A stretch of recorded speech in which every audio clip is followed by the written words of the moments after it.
Hello बच्चों, आज हम कक्षा 6 विषय भूगोल का पहला पाठ शुरू करने जा रहे हैं। सौर मंडल में पृथ्वी। पाठ को आप ध्यान से समझेंगे। शुरू करते हैं इसको। सूर्यास्त के बाद आकाश को देखना कितना अच्छा लगता है। आकाश में पहले एक या दो चमकते बिंदु ही दिखते हैं, लेकिन बाद में इनकी संख्या बढ़ती जाती है। आप उनकी गणना नहीं कर सकते। संपूर्ण आकाश छोटी छोटी चमकदार वस्तुओं से भर जाता है, जिनमें से कुछ चमकीले होते हैं एवं कुछ धुंधले। ऐसा प्रतीत होता है मानो आकाश में हीरे जड़े हों। इनमें से कुछ टिमटिमाते प्रतीत होते हैं, लेकिन अगर आप उनको ध्यान से देखेंगे तो आप पाएंगे कि इनमें से कुछ की टिमटिमाहट अन्य से अलग है। ये बिना किसी टिमटिमाहट के चंद्रमा के समान चमकते हैं। इन चमकीली वस्तुओं के साथ साथ आप लगभग प्रतिदिन चंद्रमा को भी देखते हैं। यह अलग अलग समय पर अलग अलग आकार एवं अलग अलग स्थितियों में दिखाई पड़ता है। आप पूर्ण चंद्र को लगभग एक महीने में एक बार देख सकते हैं। यह पूर्ण चंद्रमा वाली रात या पूर्णिमा होती है। यानी बच्चों, पूर्णिमा की रात को चंद्रमा जो है वो पूरी तरह गोल नजर आता है। 15 दिन के बाद आप इसे नहीं देख सकते। यह नए चंद्रमा की रात्रि या अमावस्या होती है। बच्चों, अमावस्या के दिन चंद्रमा हमें रात में दिखाई नहीं देता। ऐसी रात में अगर आसमान साफ है तो आप आसमान का अवलोकन अच्छी तरह से कर सकते हैं। क्या आप इस बात पर आश्चर्य नहीं होता कि हम दिन के समय चंद्रमा एवं इन सभी छोटी चमकीली वस्तुओं को क्यों नहीं देख पाते? ऐसा इसलिए है क्योंकि सूर्य के अत्यधिक तेज प्रकाश के कारण रात के समय चमकने वाली वस्तुओं को हम दिन में नहीं देख पाते। बच्चों, सूर्य का प्रकाश इतना तेज होता है कि हम दिन के अंदर इन तारों को और चंद्रमा को अच्छी तरह नहीं देख पाते। सूर्य, चंद्रमा तथा वे सभी वस्तुएं जो रात के समय आसमान में चमकती है खगोलीय पिंड कहलाती है। बच्चों, ये प्रश्न आपने याद करना है, खगोलीय पिंड किसे कहते हैं? तो खगोलीय पिंड किसे कहते हैं? सूर्य, चंद्रमा तथा वे सभी वस्तुएं जो रात के समय आसमान में चमकती है खगोलीय पिंड कहलाती है। कुछ खगोलीय पिंड बड़े आकार वाले तथा गर्म होते हैं। ये गैसों से बने होते हैं। खगोलीय पिंड बच्चों किससे बने होते हैं? गैसों से। इनके पास अपनी ऊष्मा तथा प्रकाश होता है, जिसे वे बहुत बड़ी मात्रा में उत्सर्जित करते हैं। इन खगोलीय पिंडों को तारा कहते हैं। बच्चों, खगोलीय पिंडों को क्या कहते हैं? तारा। सूर्य भी एक तारा है। हमारा सूर्य जो है वो एक तारा है। चलिए, अब एक क्रियाकलाप दिया है, इस क्रियाकलाप को देखते हैं। आओ कुछ करके देखें। आपको आवश्यकता होगी एक टार्च, एक सादा कागज और पेंसिल तथा एक सुई की। कागज के मध्य में टार्च को इस प्रकार रखें कि उसका कांच कागज से सटा रहे। अब टार्च के कांच के चारों ओर एक वृत्त खींचें। कागज पर वृत्त के क्षेत्र में सुई से छोटे छोटे छेद करें। अब कागज के छिद्रित वृत्तीय भाग को कांच पर सामने की तरफ रखें तथा टार्च के चारों ओर कागज को लपेटकर रबड़ बैंड लगा दें। ध्यान रखें कि टार्च की स्विच कागज से बाहर रहे। अंधेरे कमरे में एक सादी दीवार की ओर मुँह करके इस टार्च को लेकर कुछ दूरी पर खड़े हो जाएं। दूसरी सभी बत्तियों को बुझा दें। अब टार्च की रोशनी को दीवार पर डालें। आप देखेंगे कि दीवार पर प्रकाश के छोटे छोटे बिंदुओं को बिल्कुल वैसे ही जैसे रात के समय आसमान में तारे चमकते हैं। अब कमरे की सभी बत्तियों को जला दें। प्रकाश के सभी बिंदु लगभग अदृश्य हो जाएंगे। आप इसकी तुलना इस अवस्था से कर सकते हैं कि जब रात्रि के समय आसमान में चमकने वाले तारे सूर्योदय के बाद अदृश्य हो जाते हैं। रात के समय चमकते हुए अनगिनत तारे सूर्य के समान ही हैं, लेकिन हमसे बहुत अधिक दूर होने के कारण हम लोग उनकी ऊष्मा या प्रकाश को महसूस नहीं करते तथा वे अत्यंत छोटे दिखाई पड़ते हैं। आपने अवश्य ध्यान दिया होगा कि कुछ दूरी से देखने पर सभी वस्तुएं छोटी दिखाई पड़ती है। अत्यधिक ऊंचाई पर उड़ रहा हवाई जहाज कितना छोटा दिखाई देता है। रात्रि में आसमान की ओर देखते समय आप तारों के विभिन्न समूहों द्वारा बनाई गई विविध आकृतियों को भी देखते हैं। ये नक्षत्र मंडल कहलाते हैं। तारों द्वारा बनाई गई विभिन्न प्रकार की जो आकृतियां हैं उन्हें नक्षत्र मंडल कहते हैं। अर्सा मेजर या बिग बियर इसी प्रकार का एक नक्षत्र मंडल है। बहुत आसानी से पहचान में आने वाला नक्षत्र मंडल है सप्तऋषि। सप्तऋषि यानी 7 ऋषि संत, ये 7 तारों का समूह है जो कि नक्षत्र मंडल आर्सा मेजर का एक भाग है। अपने परिवार या पड़ोस में किसी बड़े व्यक्ति से कहिए कि वह आपको आसमान में और अधिक तारों, ग्रहों और नक्षत्र मंडलों को दिखाएं। बच्चों, ये काम आप अपने दादा दादी से पूछ सकते हैं कि आकाश में सप्तऋषि मंडल कौन सा है, वह अन्य मंडल कौन से हैं। प्राचीन समय में लोग रात्रि में दिशा का निर्धारण तारों की सहायता से करते थे। उत्तरी तारा उत्तर दिशा को बताता है, इसे ध्रुव तारा भी कहा जाता है। यह आसमान में हमेशा एक ही स्थान पर रहता है। हम सप्तऋषि की सहायता से ध्रुव तारे की स्थिति को जान सकते हैं। चित्र 1.1 में आप देखेंगे कि यदि सप्तऋषि मंडल के संकेतक तारों को आपस में मिलाते हुए एक काल्पनिक रेखा खींची जाए और उसे आगे की ओर बढ़ाया जाए तो यह ध्रुव तारे की ओर इंगित करती है। चलिए चित्र देखते हैं 1.1 क्या कहता है। देखिए बच्चों, इसके अंदर ये जो दिया हुआ है ये सप्तऋषि मंडल है और सप्तऋषि मंडल के इन तारों को एक काल्पनिक रेखा से मिलाते हैं तो यहाँ हमें ध्रुव तारा नजर आता है। चलिए आगे देखते हैं। कुछ खगोलीय पिंडों में अपना प्रकाश एवं ऊष्मा नहीं होती, वे तारों के प्रकाश से प्रकाशित होते हैं। ऐसे पिंड ग्रह कहलाते हैं। तो ग्रह कौन से होते हैं? ग्रह वे पिंड होते हैं जो सूर्य के प्रकाश से ऊष्मा और प्रकाश प्राप्त करते हैं। ग्रह जिसे अंग्रेजी भाषा में प्लेनेट कहते हैं, ग्रीक भाषा के प्लेनेटाई शब्द से बना है जिसका अर्थ है परिभ्रमक अर्थात चारों ओर घूमने वाला। तो बच्चों, ग्रह को क्या कहते हैं? प्लेनेट। और प्लेनेट का अर्थ क्या है? परिभ्रमक यानी चारों ओर घूमने वाला। पृथ्वी जिस पर हम रहते हैं एक ग्रह है। यह अपना संपूर्ण प्रकाश और ऊष्मा जो है सूर्य से प्राप्त करती है, जो पृथ्वी के सबसे नज़दीक का तारा है। पृथ्वी को बहुत अधिक दूरी से जैसे कि चंद्रमा से देखने पर यह चंद्रमा की तरह चमकती हुई प्रतीत होती है। चलिए बच्चों, कुछ रोचक तथ्य है इसमें दिए, उनको देखते हैं कि बृहस्पति, शनि तथा यूरेनस के चारों ओर छल्ले हैं। ये छल्ले विभिन्न पदार्थों के असंख्य छोटे छोटे पिंडों से बनी पट्टियां हैं। पृथ्वी से इन छल्लों को शक्तिशाली दूरबीन की सहायता से हम देख सकते हैं। आगे देखते हैं। देखो बच्चों, ये सूर्य है और ये जितने भी आपको ग्रह नज़र आ रहे हैं ये सौर परिवार के ग्रह हैं। सूर्य के सबसे नज़दीक है बुध, उसके बाद में नंबर आता है शुक्र का, पृथ्वी, मंगल, बृहस्पति, शनि, यूरेनस और नेपच्यून। सूर्य के सबसे नज़दीक है बुध और सबसे दूरी पर है नेपच्यून।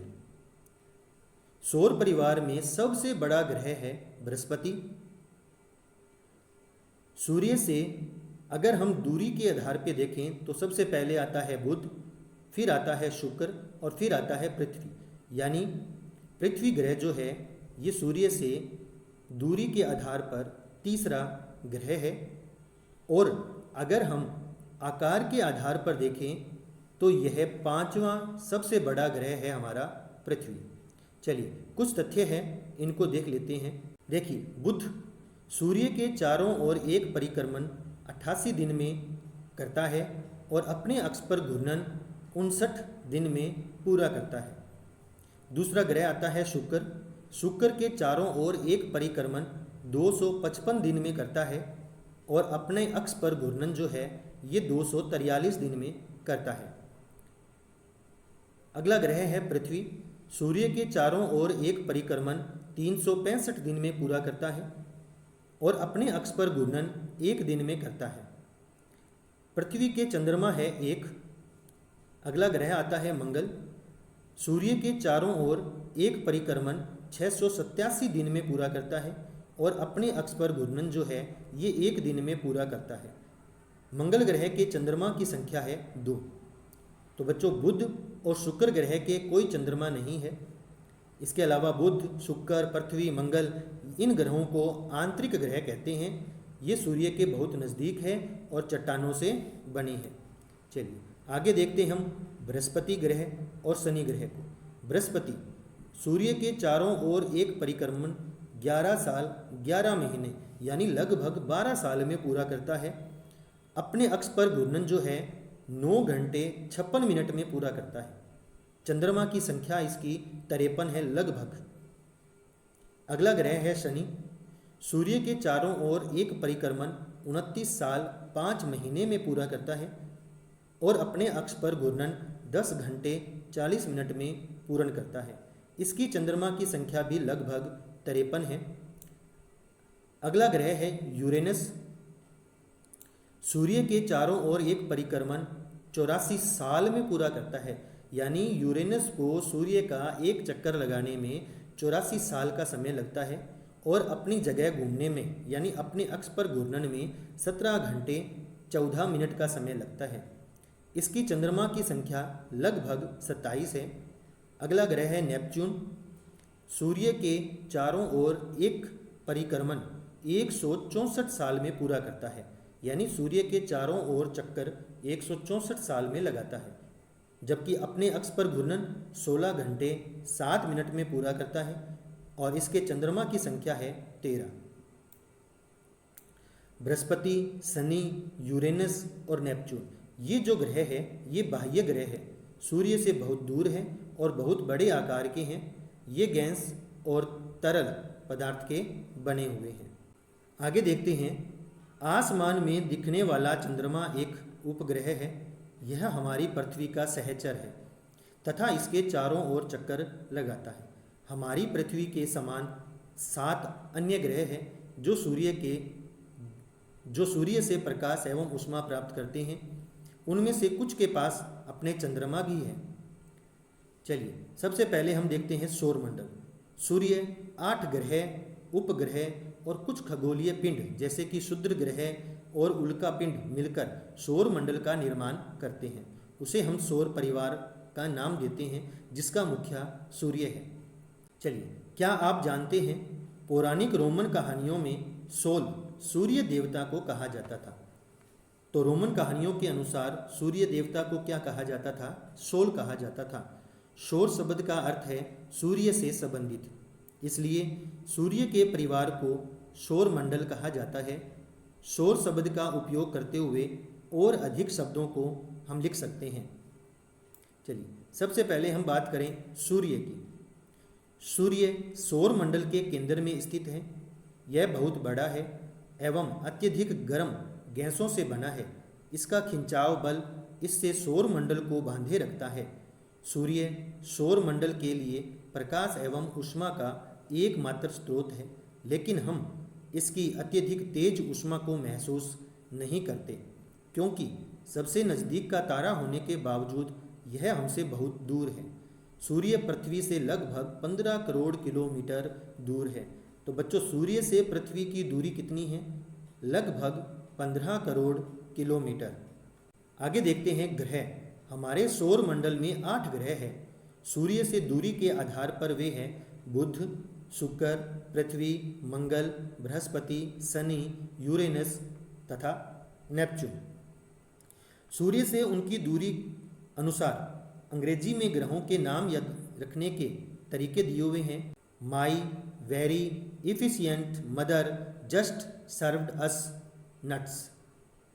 तो इसमें जो रेड कलर के आपको दिए हुए शब्द है, आप इनके आधार पर इनको याद कर सकते हैं। सौर मंडल के सभी 8 ग्रह एक निश्चित पथ पर सूर्य का चक्कर लगाते हैं।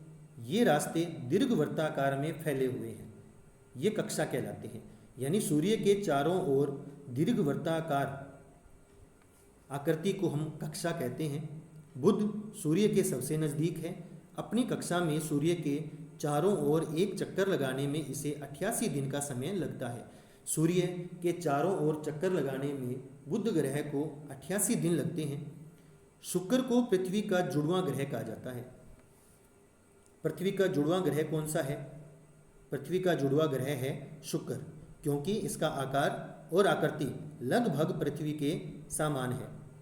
अभी तक प्लूटो को भी एक ग्रह माना जाता था, परंतु अंतर्राष्ट्रीय खगोल संगठन ने अपनी बैठक जो कि अगस्त 2006 में हुई में यह निर्णय लिया कि कुछ समय पहले खोजे गए अन्य खगोलीय पिंड 2003 UB 313 सिरस तथा प्लेटो बोने ग्रह कहे जा सकते हैं। कुछ शब्दों की उत्पत्ति देखते हैं।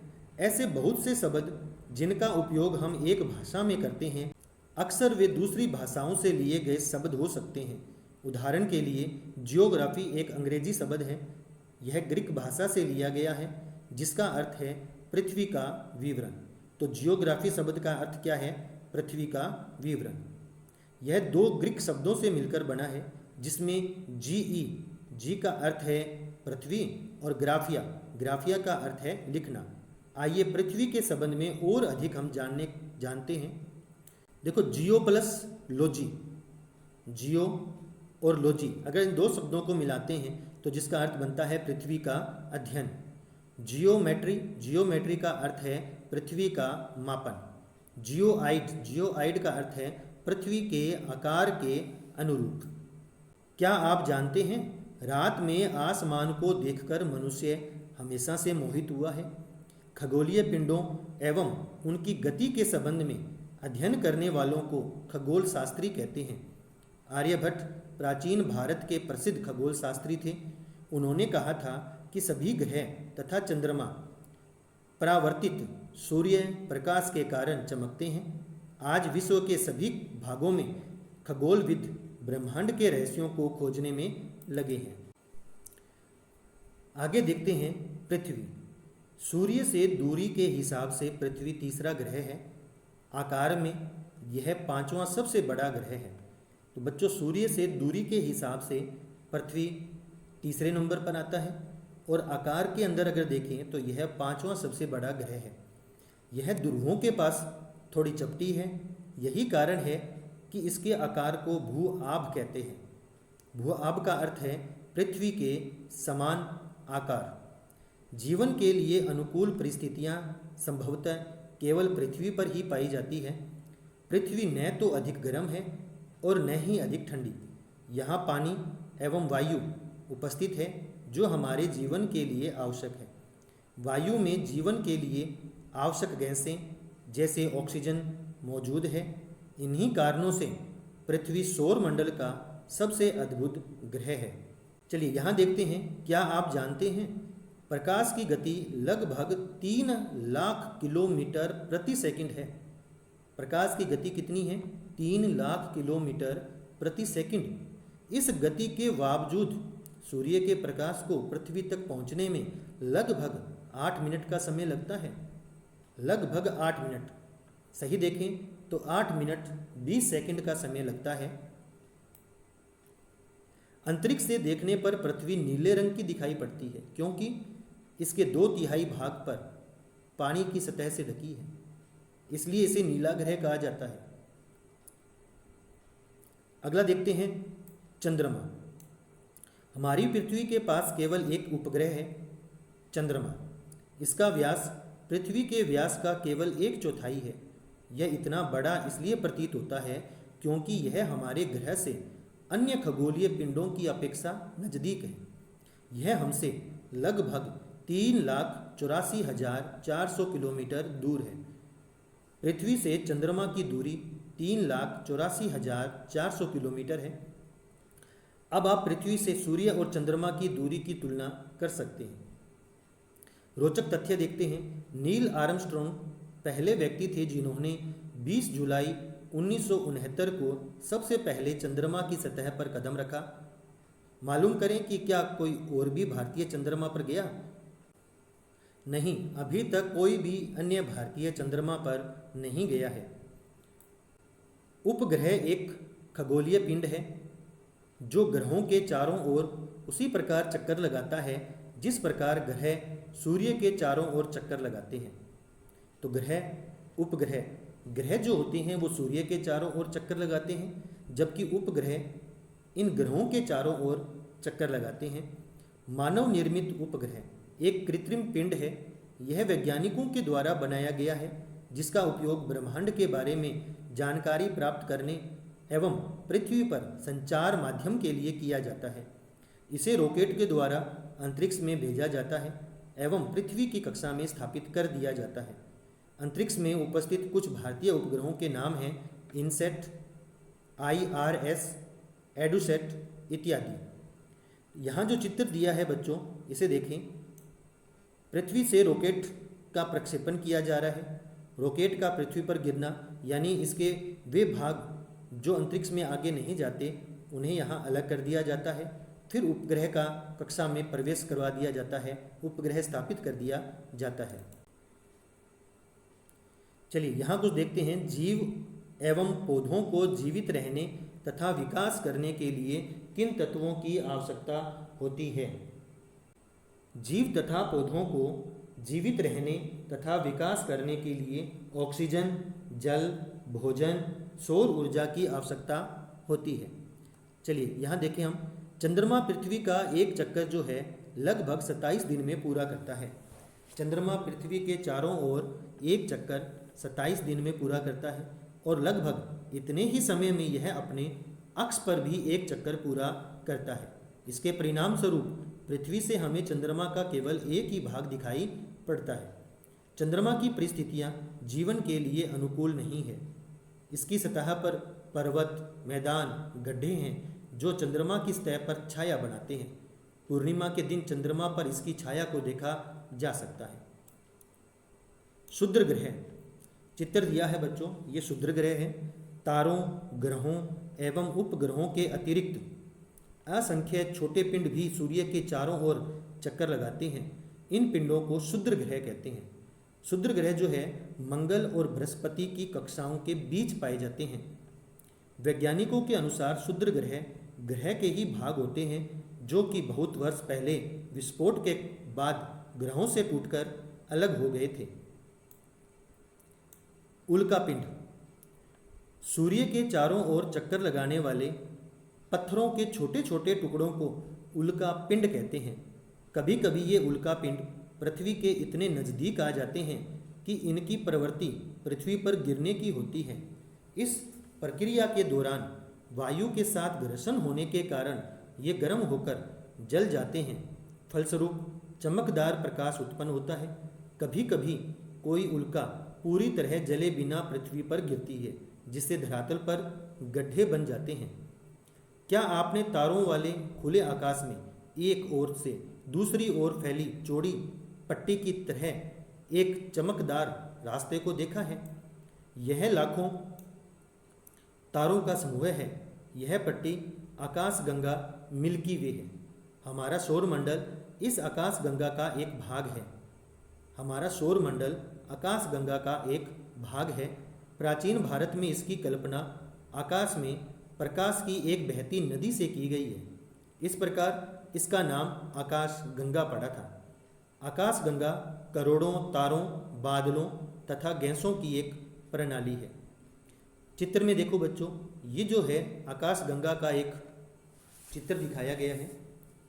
इस प्रकार की लाखों आकाशगंगाएं मिलकर ब्रह्मांड का निर्माण करती है।